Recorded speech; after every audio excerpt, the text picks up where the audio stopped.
Okay, moving on to item 63-25. Now this is Brett.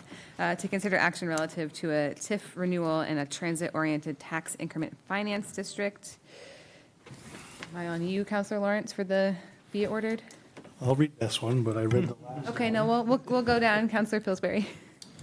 Be it ordered, the town council authorize the town manager to engage Bernstein Shur to provide technical and legal assistance related to the creation of a transit-oriented development tax increment financing district, which, consistent with the town council's adopted annual goals, includes the renewal of expiring districts. Second. All right, Brett, all you. All right. If this isn't working, I'm sure Tom will come in here momentarily and get me squared away. Thanks for the opportunity tonight. I'm Brett Richardson. I'm the Development Director for the town, and I'm here to talk about Transit-Oriented Development District, which has been talked about at great length in a number of policy discussions, and it's fun to be here tonight to discuss it as we start to move forward.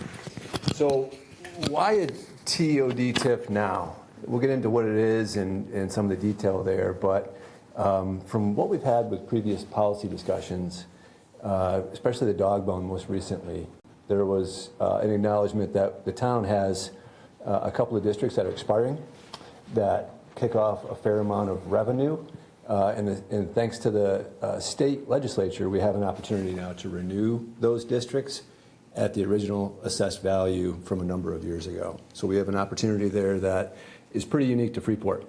The Dog Bone Work Group report recommended this TOD TIF strategy, and that was endorsed by the council back in January. Working on these TIF districts is a council goal for the coming year, so this feels very much aligned with the comprehensive plan update growth areas that have been discussed by the community as well. This strategy is being integrated into the main DOT Planning Partnership Initiative, the Village Corridor, which kicks off in June here, coming up soon. And it's important to note that the state has really incentivized transit-oriented development TIFs. These districts are exempt from the land and valuation cap, which is important, and we'll get into that in a little more detail soon.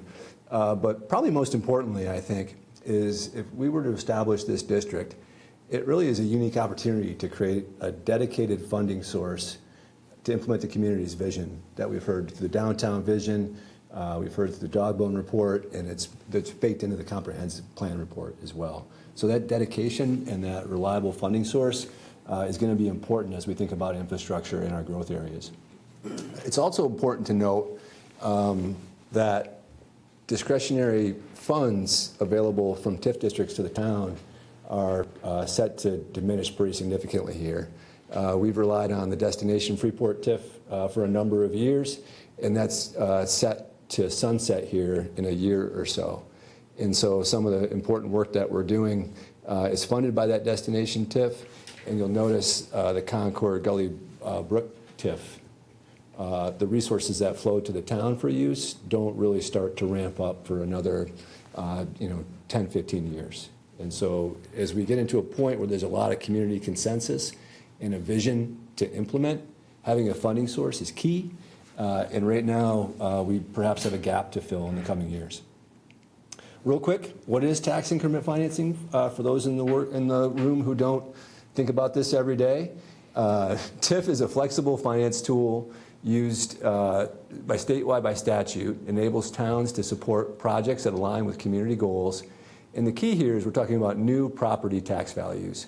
The I in TIF, the increment, means that we're not going to play with existing property taxes that go to the general fund. We're talking about revenues that accrue from new value, from new projects, and how we use those. The basics are you begin with an original assessed value. So if you can imagine a parking lot, that's a nice use in downtown Freeport. But let's say that parking lot is worth $100 today, just for math. The increment comes when you invest, let's say, into a structure on that parcel. All of a sudden, now you have the land value, but you also have the improvements in the structure there. And that creates an increment in that value that generates new tax opportunities for the town. And that's the revenue that we're talking about, is new investment. What's key here is it's a flexible tool. So the municipality determines the percent of new valuation to shelter. Let's say that housing structure that we just saw is going to kick off $100 in new tax revenue. The town could say, we want to set aside 30 of that for new priorities that we want to invest in. It could say we want to set aside 50 of that. The discretion is at the council level. So there's flexibility there in terms of what's sheltered, how much. And they can be invested in approved community goals. So in order to set up a district, you have to go through a state application process. The Department of Economic and Community Development has to determine that what this town seeks to invest in is consistent with the statute and it's eligible. So you have to, kind of delineate what you want to prioritize and invest in. And I think the good news is for Freeport is there's been a lot of work determining what those priorities are, and we have a lot of consensus to build around. So that can be public infrastructure, downtown placemaking, economic development. We heard a nice report from FEDC tonight that's funded by TIF funds. And incentives where it's appropriate for private investment through credit enhancement agreements. It's important. We had a project here a couple weeks ago, Varney Heights, and it was important to make the point that that project wouldn't happen except for town support. So there's a sort of a tool there for the council to determine whether a project needs town support or not. And then it's also important to note that a TOD TIF is the most flexible type of TIF available. So as we get into the development program, which we'll talk about in a minute, that's the buckets of what you can invest in. The more flexibility gives the council and the community the opportunity to have some flexibility over the course of a term as priorities change and evolve. There's controls. So this is a tool that's controlled. The term length, is it a 30-year TIF district? Is it a 10-year? Is it a 15-year?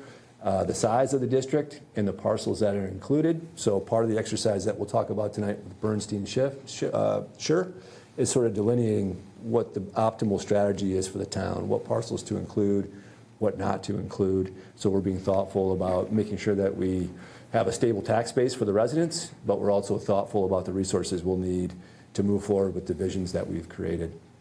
And it's important to note, too, that as we see in the budget process, as the TIF funds accrue to a TIF fund, the council still has the ability to make discretionary decisions about how those funds are used. So it's never, with the exception of a credit enhancement agreement. But in terms of the public investment, you have that constant council control. And it can be, these districts can be amended over time. So if we get in 10 years into a 30-year term and something's evolved and new opportunities popped up, it can always be amended. That's happened a couple of times with the destination TIF. So that possibility is available too. So the key takeaway is this is a tool. It's a dedicated funding opportunity, but there's also control and toggles that can be turned up and down based on what's going on. Freeport has a great TIF record. Communities used it a lot over the history to invest in the downtown, public infrastructure.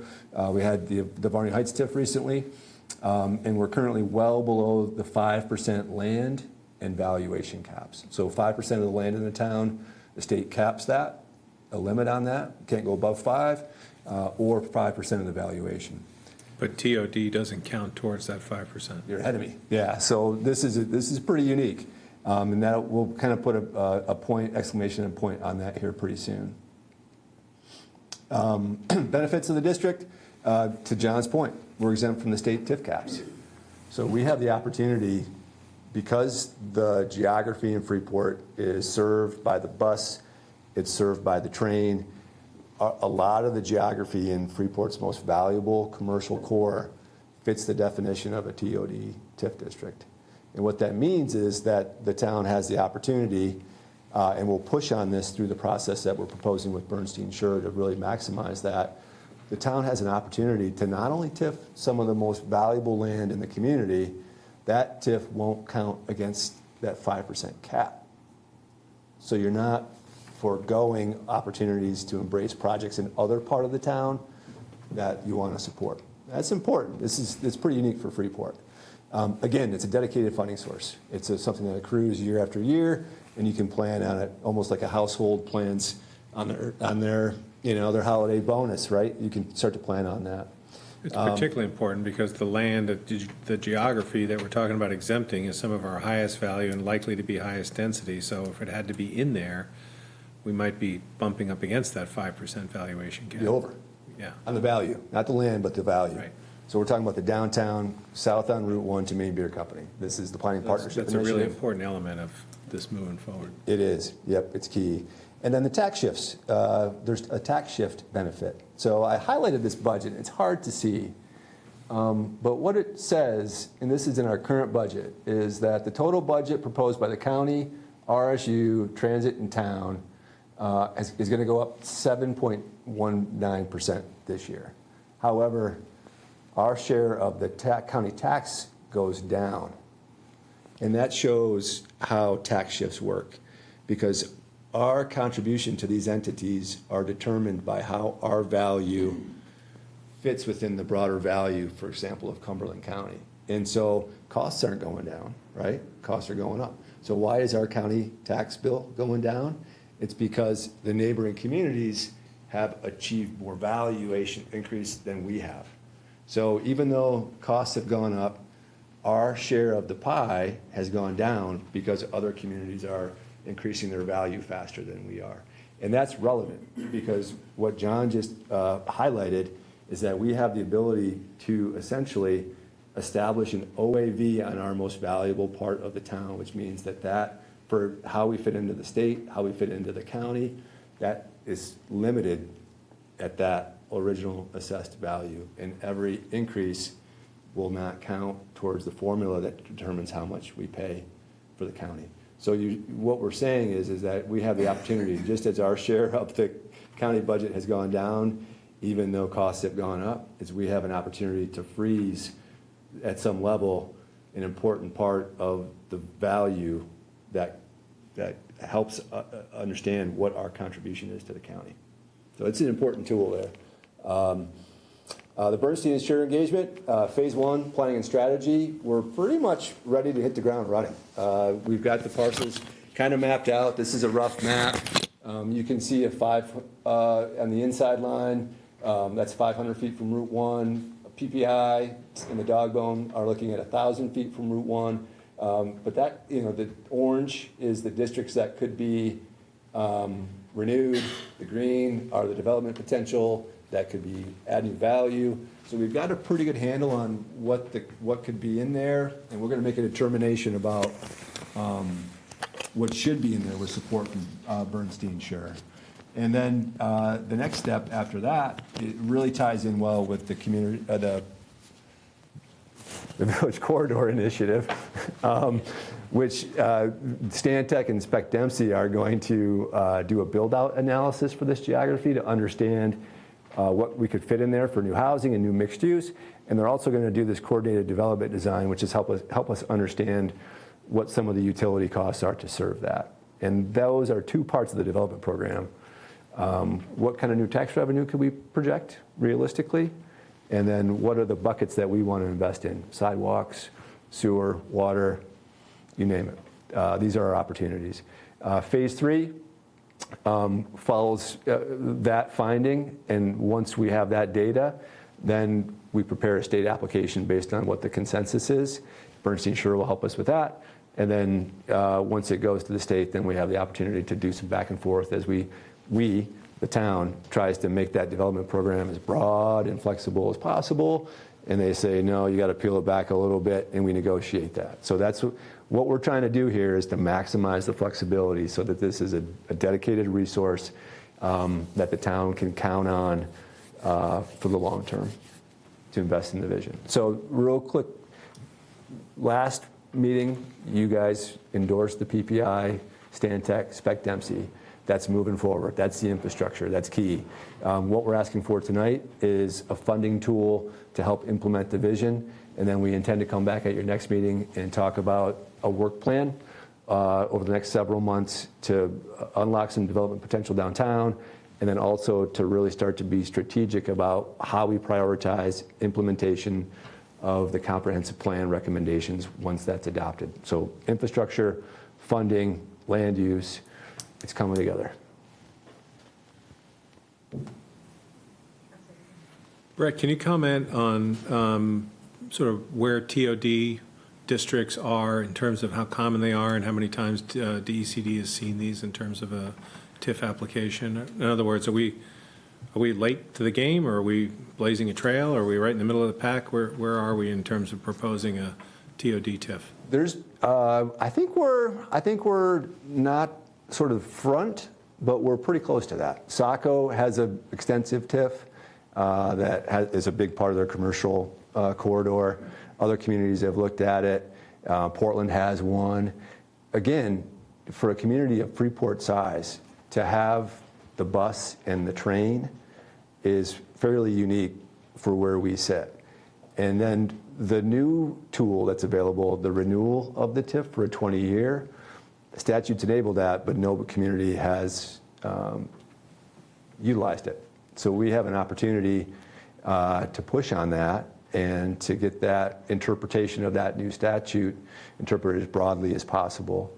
And that's one of the reasons that we hope to bring in an attorney and some resources here is it's a relatively small amount of money compared to what the potential benefits are to the community. And so to have those resources and to work through that process and to set a good precedent is key.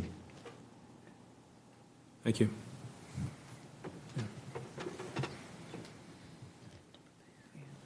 Any other questions? I'm really excited about this. Thank you. Were there any other proposals other than Bernstein Shur? Great question. I meant to touch on that. We reached out to a few different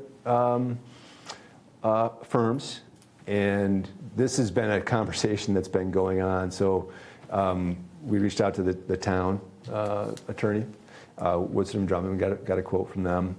And what is pretty special about this proposal is that essentially the latter part of the process, that negotiation with the state, we have a little more support in this proposal to move forward on that. So that was the delineation. It's also a fixed budget, so we have a sense of what we're getting ourselves into. We have to manage that. We have to make sure that we're honoring what the workload is for our partner at Bernstein Shur, but we have a pretty good sense of what it's going to cost because we've been thinking about this for a long time. And staff's going to add a lot of value to that process because of the research that we've done through the dog bone, the PPI, and other elements. Just to give you fair warning, Bernstein Shur said that Brett convinced them to do it this time as a lump sum, but in the future, they were not going to do things like this lump sum. Go, Brad. So they say. Any other questions? Just to comment, that was a really well-done presentation, not so much that you have the best PowerPoint skills in the world, but just the way, the material that you put together was really helpful. Like, I had a handful of questions in my mind at the beginning, but you answered them all along the way, so thanks for doing such a good job putting it all together. Appreciate that. This would be a clip that would be good to get Tom to cut and put on your website. There we go. I like it. That's a good sign. I'm feeling good about this right now. All right, all those in favor? Aye. Aye. Two hands. Thanks, guys. One vote, John. Thank you very The much, other one's Brett. enthusiasm, this one's the vote. I'm very excited to see how this unfolds. Yeah. Thank you.